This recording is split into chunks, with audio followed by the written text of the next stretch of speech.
Let me introduce the rest of the guests. We've got today with us Silvia Ciurana. She's Recruiting and Development Director of La Caixa, of Caixabank. Sorry. We also have Laura Carnicero. Please come up to the stage. She's Learning and Development Director of SEAT. And Adrià Baqués is the General Manager of Ironhack. Please.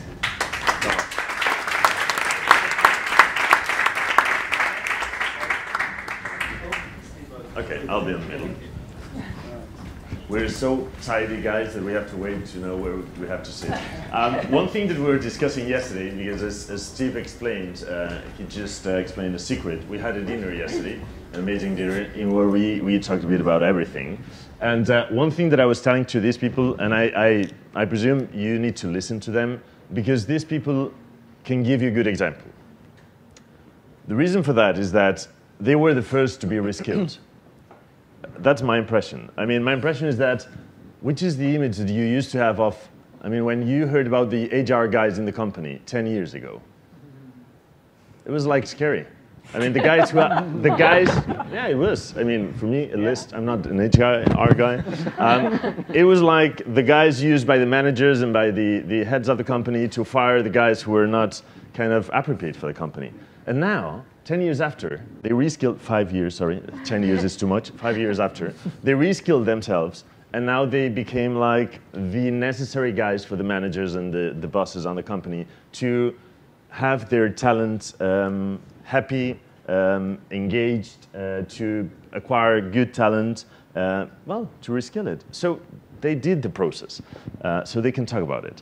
So I would like to, before we start talking about that and debating some of these things, to have a quick introduction of each of you, saying what do you do with your position, and just giving us a 1-2 minute highlight, and after that we will discuss.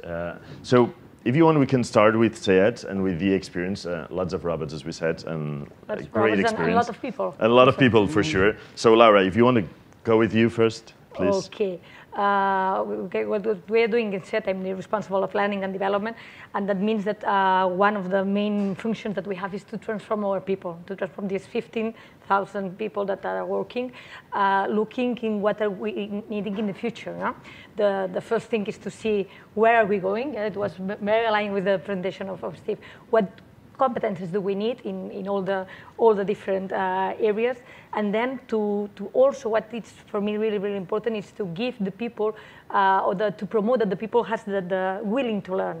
That's basic to transform. Then I would say as a summary, what we have to do is we have staff to make the people that they will to be transformed, and also to give the tools and the best tools, the best learning programs, and the best learning opportunities to learn. And also I would say to give them the possibility that in the proactive way, they transform themselves, yeah? Something like that. So it's a good insight on that, Silvia. Can you explain us how do you manage with that 40,000 people in Caixabank? How do you do it? Well, good morning and thank you. We are a big team in HR, and we are good people, and also a little bit sexy as a bank. It is? Yeah, okay, we're great. trying Thanks to. for sexy, yeah. guys. Yeah. And well, it's not easy, but it's challenging for us. It's being a good experience, and we have learned a lot of things from HR. We are good people, also good people, but it's true that we have to learn, and we have to change a lot of things in HR, a lot of processes, a lot of mindsets, in order to accompany the company, to help the company to transform, and to accompany our people, our employees, to be ready for this new era, for these new technologies and new ways of doing. So we are team workers, so and we are starting a lot of projects in the bank in order to accompany our people to transform. And maybe the goal at the end of the day is to help them, but also to make them feel happy in our company. Also people within the bank, and also people who can join the bank. So it's trying to be very humble and to share this idea with the customers and with the shareholders and also with our employees. So it's like a continuous learning and non-stop learning in HR and in all the bank. It's very challenging, and it's been very interesting for us. Great, thank you very much. And finally, Adria Vaquez from Ironhack. You know that when you need to reskill, some of these people need help outside. And this help can come from people like Adria and Ironhack, places that are kind of, I don't know, revolutionizing the whole sector. In 9 weeks, you can be reskilled. A lot of work, of course, but in 9 weeks. Can you explain us a bit about that? Yeah, of course. So basically what we tried to do some years ago, it's we focused on education, and we saw it was a sector that a lot of sectors were actually transforming, but not education. And what we saw, it's like there was the need that we hear the companies, because education was going to like on their own world. They were not following what the market was needing. So what we looked at is, okay, what do the companies need in order for people to start working? And therefore, what we did was actually just focusing on the basic practice skills that students or employees need to start working, and then afterwards the companies will have great teams that will help those people develop within those companies. You know, so at the end what we did is focus on super practical way of teaching, so that people could learn super fast. As people said, it's a 9-week period.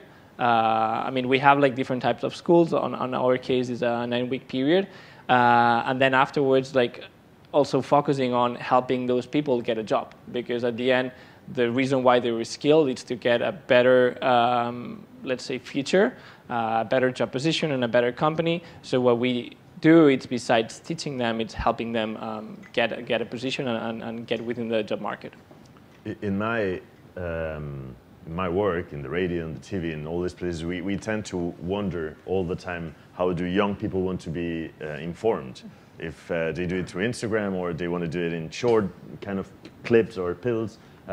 You said about education, it has changed. How do you teach? How do we want to learn?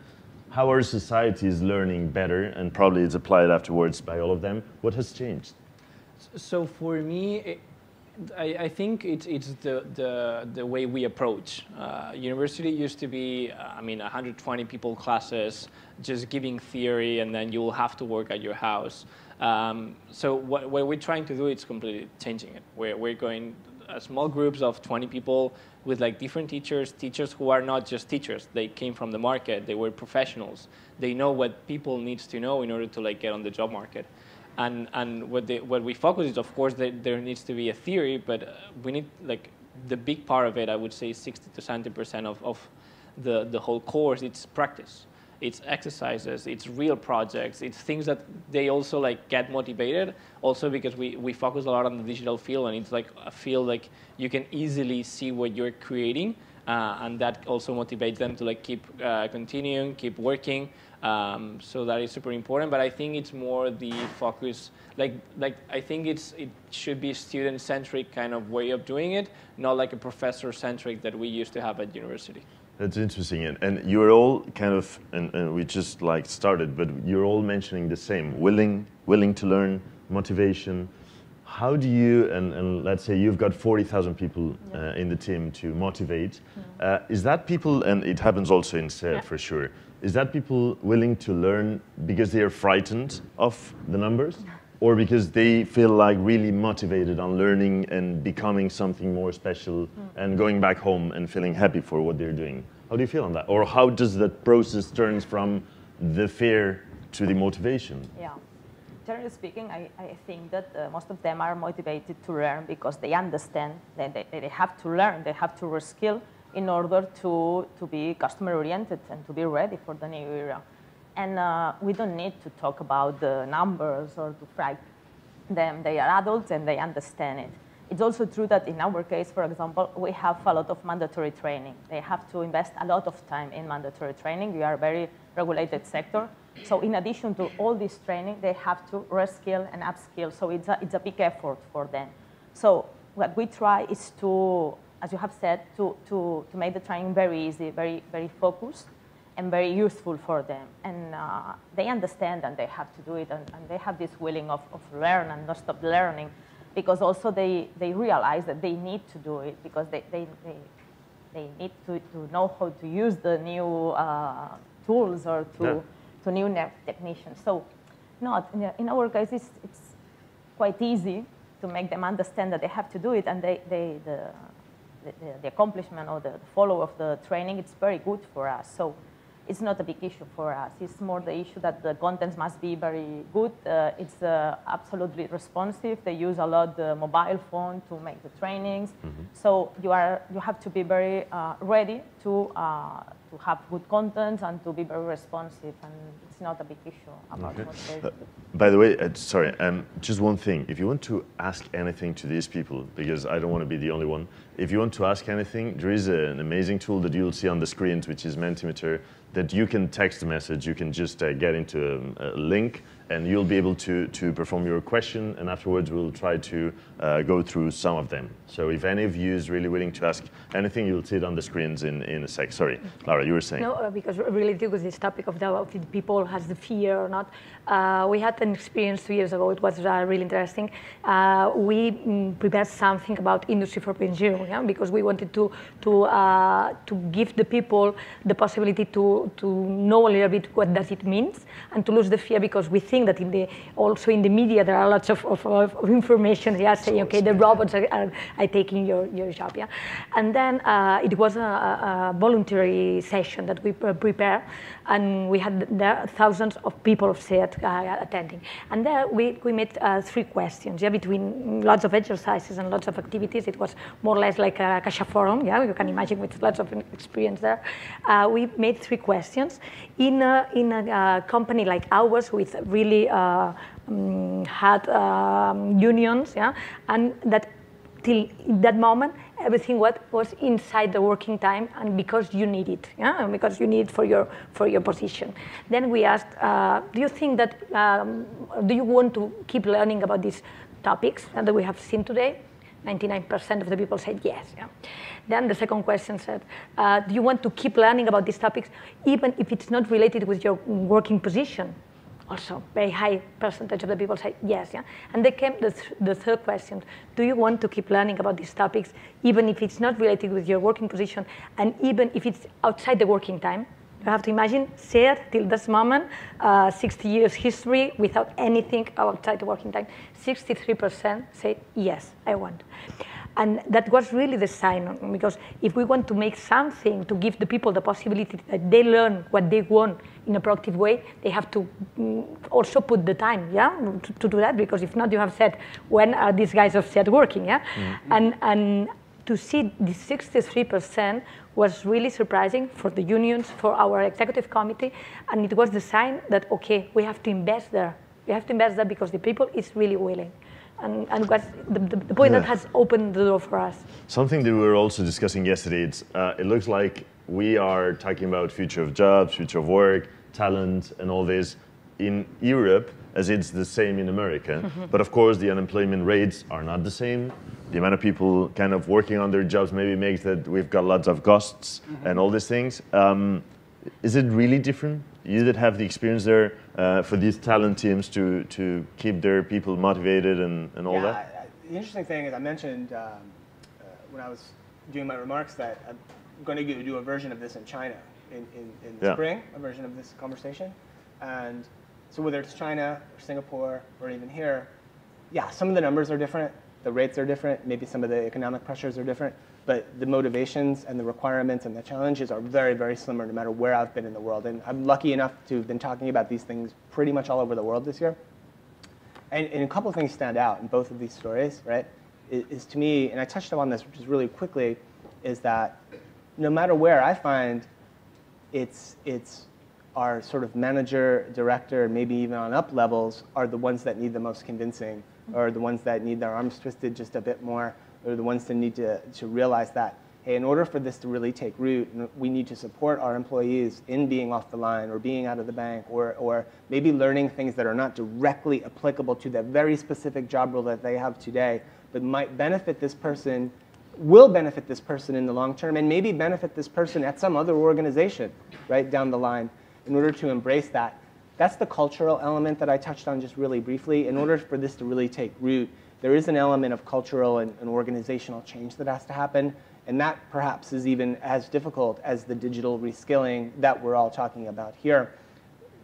Continuous learning is a great concept, and people are motivated by it, I want to do better, I'll step back for 1 second.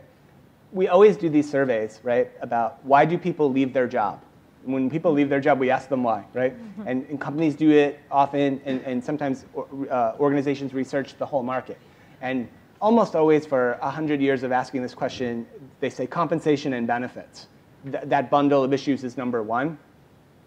Every year in the US, certainly for the last 10 years or so, there's been another one that's creeping up, and now to the point where it's just about the same thing, the same reason people leave, and it's, I don't really see my future here. It's basically, so the broad brush of career development and opportunities in the future. And so if people are not seeing that, they're not seeing a commitment to that, and that commitment comes from managers and directors typically in the organization, then they're much more willing to leave their organization. So for me, yes, there are differences in different markets and different localities and even different industries, whether it's regulated industries and other. But I think the motivations of people and of organizations are largely similar, and they're addressing many, many similar problems. Do you feel, guys, that the opportunity to learn, it's like one of the top reasons for taking a job or for keeping or staying on that job? Absolutely. One of the things we have learned is that people now, this generation, they want to learn, and they want to have many experiences inside the bank. They don't want to be in one project for 5 years. They want to be in a project for 1 year, 2 years, and then they ask you to change. I want to learn more things. I want to know more people. You have a very interesting people within the company. Great professionals. I want to meet them. I want to learn from them. If you don't do this, if you don't explain this, they leave. Yeah, they leave, and it's no problem. It's interesting. Yeah. I think it would be really interesting that Laura explains us the project that they're facing in SEAT. It's called Always Learning, and it's based in 3 projects, plus a secret that she will give you at the end, if you behave. But she's got a secret that nobody knows, and nobody will know except for you, before Thursday. But she will explain it today, I hope. Okay. Which is the project, and I think it's really interesting the way you... Okay. What we have, we call our strategy is always learning, because we have to change this culture for all the organization that everybody keeps learning and they understand that the future. Yeah, we have seen these 5 years that lasts the knowledge that you have. Then normally when you think about a learning department in one company, or people say a training department, yeah, it's a little bit different.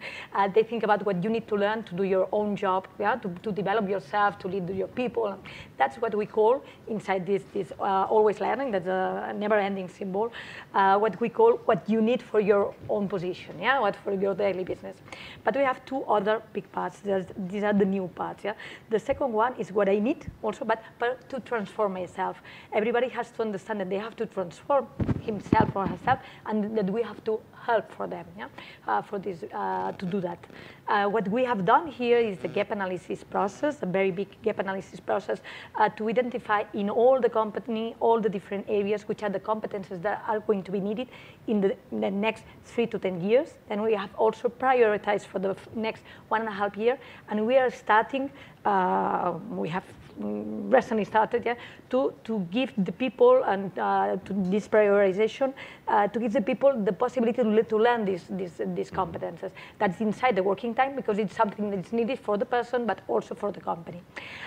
Examples of that, we have lots of that. Yeah, for instance, our digital skills program, or for instance, 42 people have done the Udacity programs.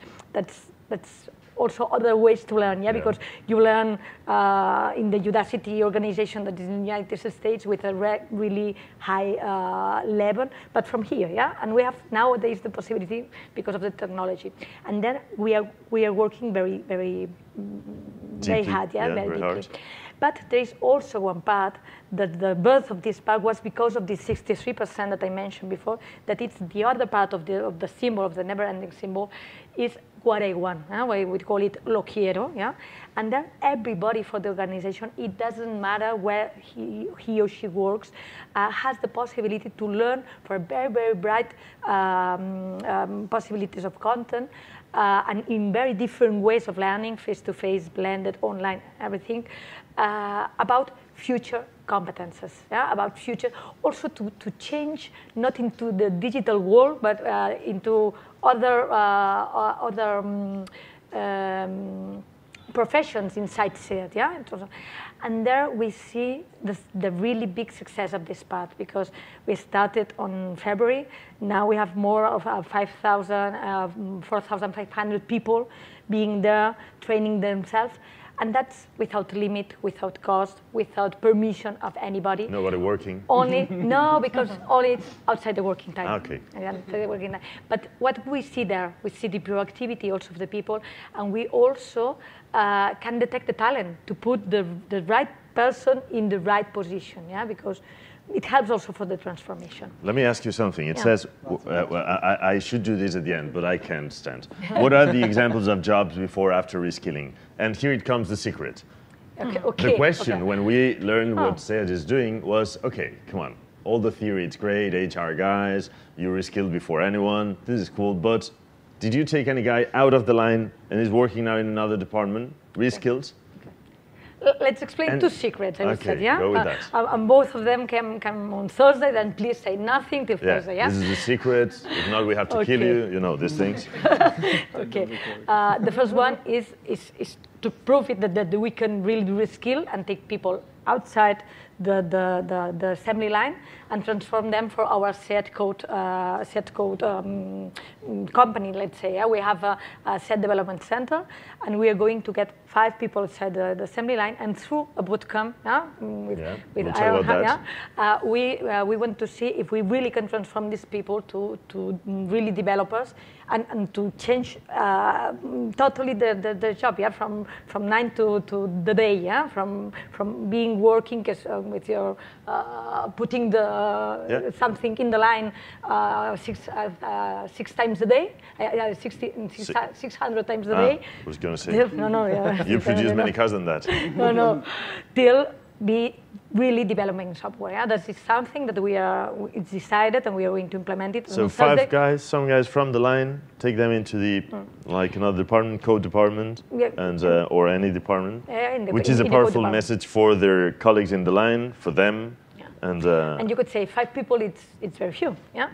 But that's the beginning, and there is then come the second secret. What are we also presenting on Thursday? We are presenting to all our blue-collar employees the possibility to carry out some kind of modules together with one university. I'm not going to tell now which university, but with one university, in order to get this Industry 4.0 skills that they need. Yeah?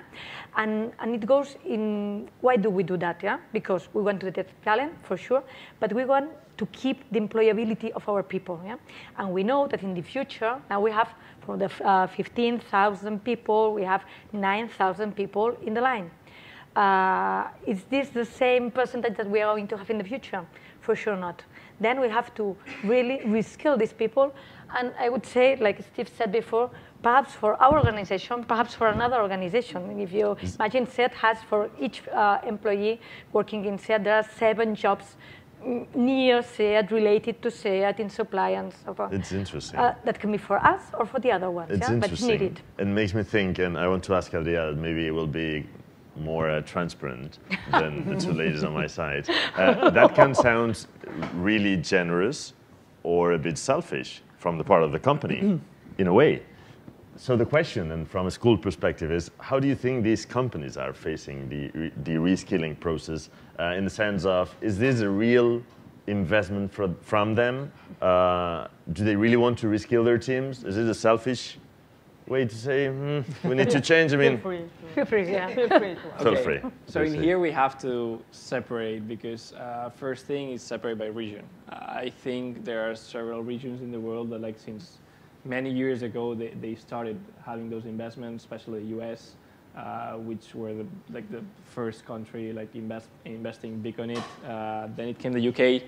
A year ago, a lot of big companies in Germany start doing it too. I mean, we actually launched a program with MediaMarkt for reskilling 120 people about a year ago.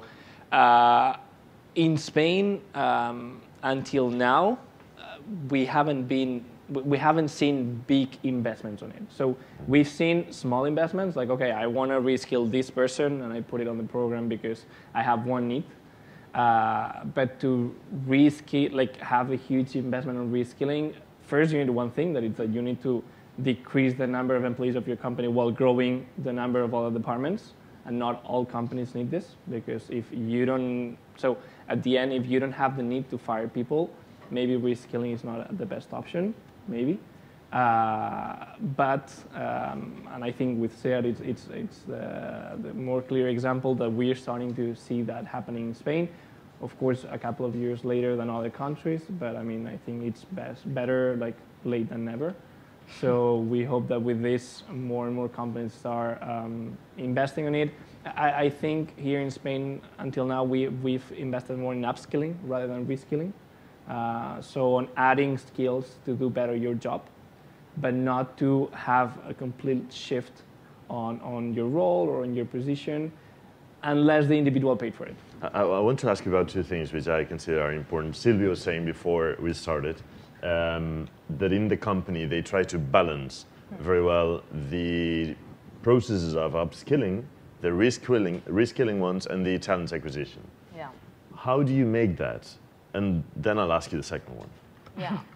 Well, it's important for us to invest and to have this reskilling or upskilling within the company. But it's also true that we need to sometimes to find people outside the company, because we don't find it inside the company, or we cannot upskill or reskill. Then we have to go out, and it's a good opportunity for us to learn from people coming outside. But it's difficult to find this balance, because sometimes you want to go out and you cannot find this profile outside. So you need to come back within the company and let's see how can I manage this. And on the other hand, sometimes it's the opposite. You want to reskill or upskill inside, and you don't find the right people to reskill. Upskilling, it's easier than reskilling, because we are quite used, at least in Caixabank, to upskill. We have been upskilling for the last, I don't remember, maybe 20 years. Our people are quite used to deal with technology and data, so we have to go on learning. But it's difficult to find this balance. We try to find and to look inside and outside the bank, but it's not always easy. I was saying before, and there was a question there, how about resistance to change of employees? And I want to connect that with the question I was wanting to make, which is, and Jordi was saying it before, not everyone is ready for reskilling. Not everybody can be reskilled, probably. What about ages? And I will ask that also to Adrià for the people they've got on Ironhack, but when you offer that more than 150 kind of learning processes cataloged for that 15,000 people, and you've got nearly 30–40% of people learning and people who want to change their lives, and does that happen in all ages? And what about the resistance that they were asking here? For sure there is an age, the older ones in the company, that they are thinking, okay, I don't need to change because I'm going to get in retirement in the next years and these people are not coming. But if we take this exception out for the other, I would say that there are people also that have experience of 20, 25 years or 30 years in the company, and they are attending there. I think it's more the point that if they really realize that there's a need, everybody wants to do that, yeah? Mm-hmm. And also perhaps because before we didn't have some programs like the ones that we have now, that it's so easy to go to learn what you want, that now it's like the people have realized, okay, I have the possibility and they have thrown inside to do that. Let's see in some years, yeah, but. Okay, Adrià, what do you say? I mean, your students in the school, are they all 18, 20, 25? Or you've got people of 50 years old, or? We do. So I would say average people on the school is 25 to 30 years old. We actually, right now, we put the limit on 18. So anyone under 18, we don't accept it. We did in the past, and we had 16-year-old kids doing it, and it was great. But it's true that we want to focus a lot on the employability of the people, and then 60 years old had other priorities, and that's why we put the limit on the 18. But we had until people with 52, 55 that they do reskill. I mean, to be sincere, the older you are, the harder it becomes to learn new things. I mean, there's scientific proof that like your mind goes slower and it's harder. not slower, like He's 27. Sorry, he's 27. That's what it's annoying. It goes lower on new things that you didn't have interaction with. You know, so whenever you go to topics that you have no idea and that they are super new with you, it's harder for them to understand it. And we've seen this. I mean, we had like classes with kids of 18 and like the one next, like the table next, people of 45, and you see it, you know. But it's important to say that it's not impossible. I'm not sure if the old people in this panel, I mean, the rest apart from Adria agree with that. I think that what we should explain also, what Adria is explaining is about software programming, coding. Coders, exactly. Coders. And it's normal that the people that have been bought in, they have. But for me, it's really important to think related to that. The first thing is that we have to also to help the people to learn how to learn, and it's a new competence that we all need, and it's how you get new information and you say, okay, I can go through that, and that's important. And the other is one little example of our apprentice school. I am also the director of our apprentice school in Barcelona, and there we are giving I would say giving the possibility, but not it's a must. The people for apprentice school, they are learning 10 different code languages. Why? We don't think that in the future they are going to need exactly these ones, but it's like to have a structure in their head that helps in the coding. It's like learning languages, and perhaps it's this kind of resistance that you see in the older people. And I agree 100%, and that's what we always tell our students, that like what they need to take out of the course, the learn how to learn. I mean, we adapt our curriculum to the market trends, and on the past 5 years we changed it like 3 or 4 times. That means that what the students learn in maybe 2 years, it's not what they will work with, you know? So what is important and like what they need to take out from the course is like they need to be able to keep learning by themselves, because otherwise they will not keep adapted to the job market. As we said, we just teach, like we're a tech school, so we focus on tech roles, and technology is changing super fast. And if they are not adapted to what the market needs, they will become all on that sense soon. And that's why I love this audience because they even address some questions specifically to some of you. And I read just one that while I was listening, it was for you and said something like, no, it's not there, it always happens. It said to Adria, why do you think a bootcamp is better than an e-learning platform? I don't think it's better. Great. So it depends on the way, on the person. I mean, you can learn the same on both programs. It just, a bootcamp is easier because you have a person next to you helping you go through it. You know, we have a lot of students who starts with the learning, at some point they get stuck, and they need someone to like help them solve the doubts and help them advance. But you can learn on both sides the same way. I mean, you have also universities that are completely online, and it's the same, you know? So it just depends on the way you want to learn. Bootcamp is going to be much more intense. You're going to like learn much faster probably, because otherwise I mean, we have 8 hours a day of class plus 3 or 4 of extra work. You're not going to be working 12 hours a day if you're working on an e-learning platform. So that means you're going to like achieve it on a shorter period of time, but you can achieve the same way. Like, until we came out like 6 years ago, everyone was learning by themselves through internet. And they are great developers now. I wanted to ask you, Steve, because there are some questions there also for Sylvia and well, for you too, for everyone. But Steve, one question that I was wondering, when you all talk about, and you've been many years there in HR, big companies until the big ones came, and so many other things.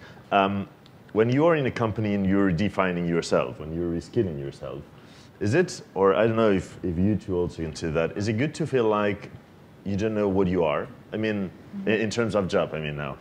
You don't know what you are. I mean, what is my position? I've been moving, I've been upskilling, reskilling myself in a way that I don't know what am I. In the sense of, I mean... It doesn't sound very well. No, I know, but it looks like, from the perspective you explained, it's very liquid, it's very adaptive. So in a moment, you're not what you were hired for. Yeah, I think one of the things, right, we look for, and we talk about a lot in the US certainly, is this idea of curiosity, an appetite to learn new things no matter what they are. And I've got a really good friend who runs a recruiting company, a pretty large recruiting company in the US. So his company is interviewing literally thousands of candidates every year, and for companies who've outsourced their recruiting function to his company. And they always work into just about all their interviews this idea of curiosity and appetite for learning. So I'll ask a question like, well, tell me what you read or listen to or do that's not part of your real work job, but it's kind of, what do you do to sort of improve? What do you do to learn more? What do you do? What are you interested in? What do you? And it could be anything really. It doesn't even really matter what the answer is specifically, but it's just that they're doing it. Oh, I've read this book, or I've taken this Udacity course, or I've gone to a seminar, or I've listened to the HR Happy Hour podcast on repeat over and over again. Just the fact that they're exhibiting that almost inherent or natural curiosity to acquire new knowledge, right? And that's really, really relevant, I think, or he's found it anyway in his organization, that, again, it's not necessarily predictive, but it's a good tell, right? When they're evaluating lots and lots of candidates for open roles, ones that we know most, right, will be different 5 years from now and will require a whole new set of skills. How do we start to work on identifying the kinds of people who are going to be that naturally curious? And it could be they're just curious people. It could be that, hey, I've understood that my career depends on it. Or it could be that, hey, I've got a real achievement kind of drive, right? And I want to be the best at XYZ skill, so I'm going to go out there and search for it. So I think, to me, that benefits us when we're trying to evaluate people and trying to predict who's going to be sort of ready for this reskilling trend. And also, I think it helps us in our own careers, right? For me, you know, it's helped me a lot by saying, well, what's a blog? What's a podcast? What's a radio show? I'd like to go explore that, and it's done a lot of good for me. It's interesting, but it looks like it's not only a matter of learning at work. I mean, our society looks like it changed in a live learning, completely live learning process all the time. I don't know, we want to learn everything. Even but people do it without even being asked, right? Everyone here's got a smartphone, right? Probably. And you figured out how to use it, pretty much. Did you ask for any help? Did you get any help? Maybe your kids helped you. But you've sorted out some very impressive, complex technology on your own, right? Yeah. Everybody in here of every age has already done that. Yeah, which is interesting. That's true. Yeah. I was interested before talking with Sylvie, and she was saying that even the HR guys sometimes have to say and have to address to their bosses and say, hey, I don't know how to manage with this. I mean, I don't know. Nobody taught me. I need to learn. And you were saying that several times you don't know which is the real path, how things are going to change, but you've got a slight image in where you know it's going to be over that side. How is that process? How does it work? Because you have to guide that people without having a clear... Yeah, I think that the first thing is to tell people that you don't know the exact answer, or do you know what would be the perfect path to go. But you listen to the people in the company, outside the company, you have a lot of information, and you can guess that you have to do some things. You have to change some departments, you have to upskill, you have to reskill. So you have an idea, you have a big road to walk around, but always you have to be ready to change the path. This is the question. You have to tell people that we guess that we have to go this direction, but be ready because maybe we have to change. But here the problem is that if you say that, no, I have the answer, and this is the way, and people are not ready to change. And when you change, they say, hey, you don't tell me that I have to change. I'm not ready to change. I don't want to change. So when you start working, you have to say, let's walk to this path, but be ready because maybe we have to change. And we have to learn new things, and we have to change some parts of the company, or we'll have to make new companies, or we'll have to, I don't know, learn from a fintech or a startup. I was going to tell you, you have to learn, because many people in here must be from banking areas because they're asking a lot. Yeah, I have seen One of them is asking how banks have to compete or compete with We don't want to compete, we want to learn, and we are very close. A lot of fintechs and startups, and we have learned a lot, and they learn a lot from us. So we like more to collaborate with fintechs or startups. We learn a lot, and we're making projects together. And how do you, and just going to the first question I was saying, how do you make it to tell to a young kid of 20, 21 who's a coder and gets out of the studies, come to work to a bank instead of go to a fintech or go to a startup. We are more sexy. I mean, imagine the guy going back. Yeah. Imagine going back home or with his friends. Hey, what are you working at? In a bank. Yeah. You serious? Are you crazy? Yeah, bank. Yeah. This is what we do in the recruitment process.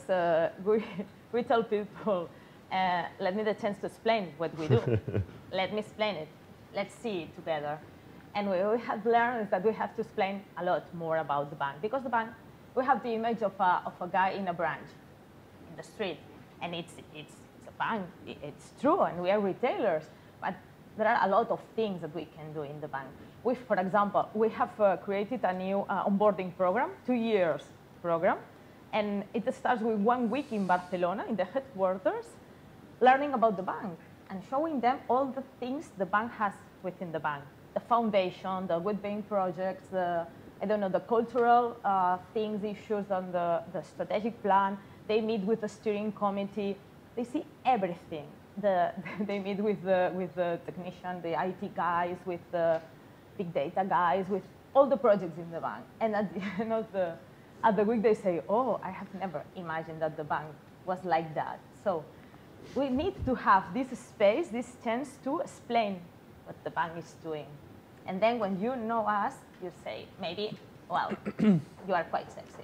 Join us. Okay, I don't know if it's sexy or not, but Steve was pointing out that all these companies are now, even they treat with cars, banks and sexy things and coders. Steve was saying that all these companies are now looking for the same people. Yeah. I don't know, maybe someone wants to be that perfect person. Which is that person? I mean, which is the skill that today we need to have, apart from that 10 positions, the big data architects and all that? I don't know, which guys are you looking for? Are you, I don't know, Laura and Sylvia, are you looking for coders? Is that the focus? Is that the type of person you were saying? I think that we are looking for people with the competence, as Steve said before, that with this aim of learning and the capability of learn. Then, for sure, there are some positions that are coders, and we look for coders.